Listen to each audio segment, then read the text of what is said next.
일본이라는 나라의 국민성이 이런 곳에서 드러나는 걸까요?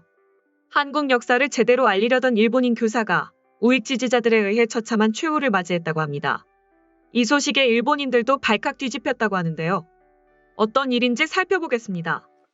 시즈오카현의 한 초등학교 교사는 2018년부터 3년간 한국 내 일본인 학교에 근무하면서 역사를 중요하게 여기는 한국인과 역사에 약한 일본의 젊은이라는 구도로 학생들 수업을 진행했다.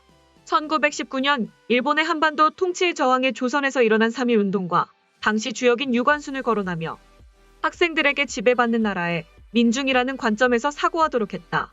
이와 같이 일본의 한반도 침략과 수탈의 역사를 학생들에게 제대로 가르친 현장 교육에 대해 일본 보수 세력의 맹공이 이어지고 있습니다. 31일 산케이 신문에 따르면 일본 교직원 조합은 지난 28일부터 30일 올해 교육연구 전국 집회를 열고 지난 1년간 교육연구 활동을 종합한 462개의 보고서를 발표했습니다. 올해 71회째인 이번 대회는 코로나19 사태 때문에 온라인으로 열렸습니다. 시미즈 히데유키 일교조 중앙집행위원장은 교직원 스스로 역량과 전문성을 높이는 우리의 교육연구 활동은 국제적으로 높이 평가되고 있다며 이를 더욱 충실히 발전시켜 나갈 것이라고 말했습니다. 일교조는 마지막 날인 30일 발표한 국제연대 다문화 공생교육보고서에서 한반도에 대한 일제 침략사 수업 현장 사례를 소개했습니다. 한 초등학교 교사는 학생들을 서울의 역사교육시설에 데려가 일본이 한국 독립운동가들에게 가한 고문 관련 전시물 등을 견학시키고 학생들로부터 인간으로서 어떻게 이럴 수가 있는가와 같은 감상을 이끌어냈습니다. 일교조 보고서는 좁고 이기적인 생각을 갖는 것은 사람들을 분단시키고 세계를 분단시킨다면서 일본인들은 과거 역사를 좀 더 진지하게 마주할 필요가 있다고 강조했습니다. 다른 분과회에서는 지난해 여름 도쿄올림픽 패럴림픽에서 학생들을 경기장 관중으로 동원하는 이른바 학교 연계관전의 중단을 촉구한 교원들의 활동도 보고됐습니다. 교원들은 보수 정권과 도쿄도 당국이 적극적으로 추진했던 이른바 올림픽 교육이 군국주의 이념과 궤를 같이 하는 것이라고 비판했습니다. 이번에 발표된 보고서에는 자민당 정부는 헌법을 개정해 재구조의 자위대를 명기하고 일본을 미국과 함께 전쟁을 할 수 있는 나라로 만들려고 한다 등 보수 우익과 이들이 추진하는 일본 사회 우경화의 경종을 울리는 내용들이 여러 포함됐습니다. 일교조 발표에 대해 보수 우익 진영은 맹공을 퍼붓고 있습니다. 우익 성향의 산케이는 한국의 역사관을 일방적으로 일본 학생들에게 주입하는 것으로 학생 지도의 균형 감각이 의문시되는 수업 사례 보고였다고 폄하했습니다. 극우 단체인 새로운 역사 교과서를 만드는 모임의 후지오카 노부카스 부회장은 일본인을 역사에 무지하고 머리가 빈 존재로 규정하고 아이들에게 한국 등 다른 나라의 역사관을 일방적으로 주입하는 학습 지도로는 국제적인 인재를 기를 수 없다라고 비판했습니다. 한 우익 인사는 트위터에서 반일 활동가 일교조의 세뇌 교육은 교육의 정치적 중립성을 담보하는 교육기본법에 위배되는 것이라며 반일 국가인 한국에 날조된 역사를 가르치는 이들은 일본의 암적 존재로 체포해 처벌해야 한다고 주장했습니다. 또 다른 인사는 한국의 진실을 모르고 거짓된 역사를 믿는 교사들이 국내에 있어 소중한 아이들에게 거짓을 가르친다. 이들을 파면해야 마땅하다고 했습니다. 객관적인 역사 교육을 하려다 극우 네티즌들한테 입에도 못 담을 욕을 듣고 있다는 겁니다.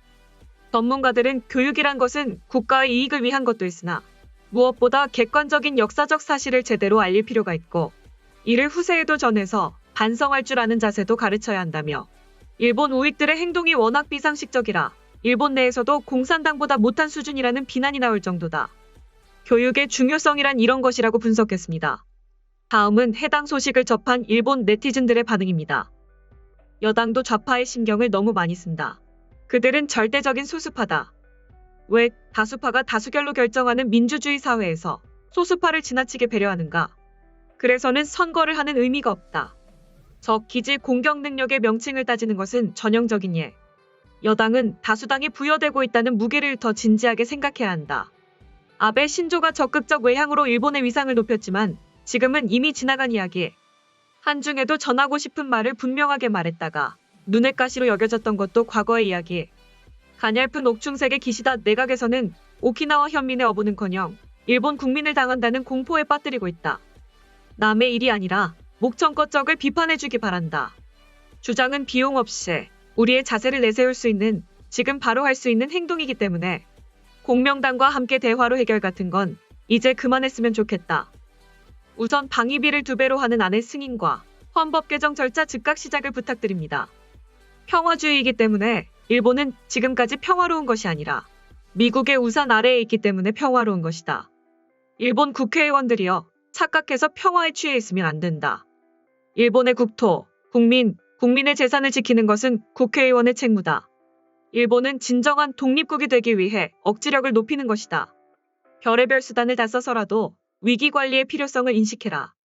이런 말을 교사 입에서 듣게 되다니 일본인으로서 한심할 따름입니다. 자국의 방위, 자국의 위기 관리, 그러한 일들처럼 이제는 자국민이 생각하고 실행해야 할 것입니다. 판타지로는 끝낼 수 없다니까요, 정말로. 구조가 있기 때문에 전쟁이 되지 않습니다. 공격할 수 없습니다. 정치인들은 그런 망상을 언제까지 계속할 건지요. 자위 전력조차 없는 나라가 방위는 물론 외교도 정상적으로 진행될 리가 없습니다. 대화할 수 있는 것도, 싸울 수 있는 것도, 응징당할 수 있는 것도 제발 한국보다 더 적극적으로 해야 합니다. 지금의 군사력은 말할 필요도 없이 보통 우리 국민은 알고 있다고 생각합니다만 앞뒤가 맞지 않는 극단적인 좌파의 주장에 힘을 가지고 있는 것 자체가 큰 문제지요. 스스로는 아무것도 대책을 세우지 않고 주위에 편리한 것만 상정한 움직임 같은 것은 보통이라면 주장만 해도 말리는 게 맞는 것 같습니다만 뭐랄까 일본 방위론에 들어가면 어딘가 다들 극단적 모드가 돼. 전수방위다. 한 방 맞고 나니 뭐만 하면 적 기지 공격이다.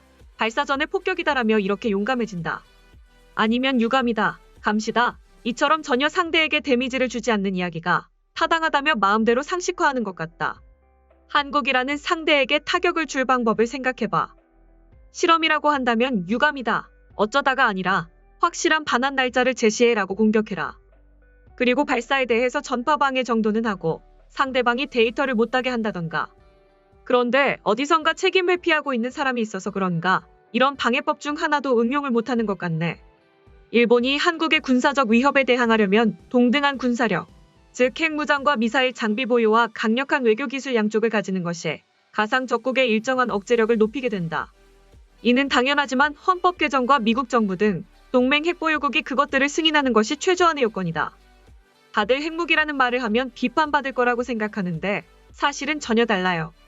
오히려 이제야 말해줬다고. 지금이 기회입니다. 헌법 개정은 당연히 해야 한다. 오히려 반대하는 정치인은 모두 사라져야 한다고 얘기합니다. 핵무기를 만들고 배치하겠다고 선언할 수 있는 정치인이 이 나라를 재건하겠다고 선언한다면 모두의 기대를 모으게 되겠죠. 간단히 말해 방위비를 2배 이상으로 하고 국민의 목숨, 재산을 지키려면 핵을 갖고 미사일을 가진 군사력을 증강해야 저지력이 된다. 자국의 방위력을 높여야 합니다. 미국에 의지할 때는 이미 지났다. 자국을 지키는 것은 미국이 아닌 자국입니다. 지금까지 한국과 일본의 역사 관련 분쟁 소식을 접한 일본 네티즌들의 반응이었습니다. 내용 유익하셨다면 구독과 좋아요, 알림 설정 꼭 부탁드립니다. 여러분의 작은 행동 하나가 대한민국의 국격을 높입니다. 이 세상 모든 소식을 담은 오린박스는 내일도 최선을 다하겠습니다. 감사합니다.